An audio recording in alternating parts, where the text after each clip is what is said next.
As you know, the chairman and I are working on an acquisition reform process, full committee is. And, when you make those statements about how quickly other places are able to build ships, a lot of it, I think, comes down to regulations and requirements.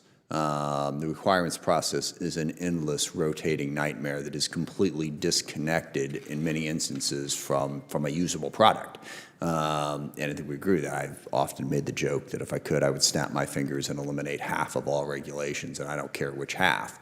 That's probably not a smart way to go about it, but we seem to make no progress on this. So just for all three of you, I'm curious, how would you blow up that regulations process, shrink it down so it stops sucking us into this? And it's not the only problem, I will grant you, but it certainly seems to be really a big part of the problem. Admiral, you want to take the first stab at that? Hey, sir, thanks for that question. One of the things taking a page out of the Ukraine lessons learned and what's happening with the Houthis is we must go faster.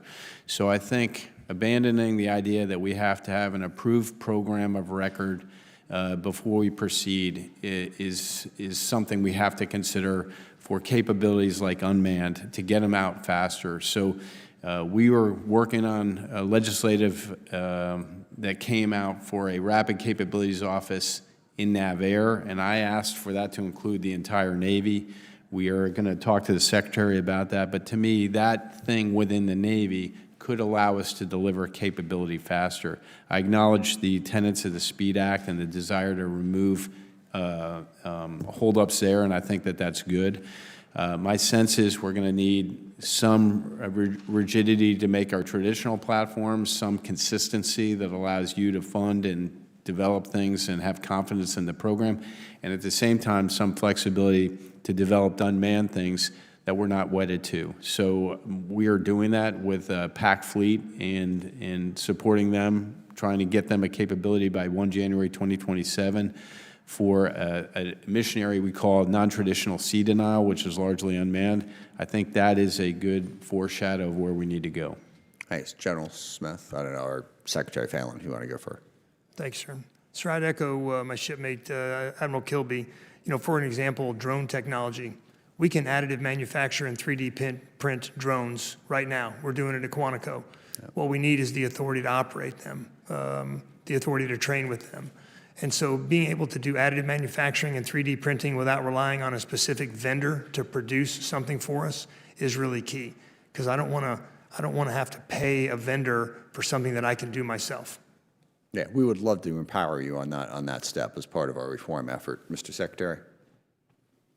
So a couple things. One, look, we have the Navy in particular, as you alluded to in your opening statement, we have been deferring maintenance on ships. We have underinvested in our infrastructure. And all those bills are coming due. We are kind of at the end of what we can defer. And that's one of the problems that's going on. So I don't think the Navy's totally to blame, to be honest.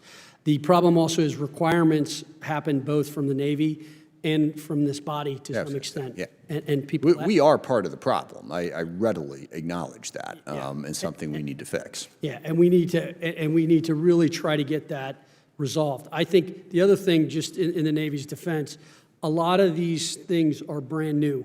These submarines we're building right now they look a lot like old submarines. They are very different. Same thing with the carriers. So some of the problems we've had is first in class, and the problem is, I think with the Navy, we tend to want to have everything perfect before we start it. And we've got to stop that. We've got to get it in the water, let's iterate, and then make the second and third one better.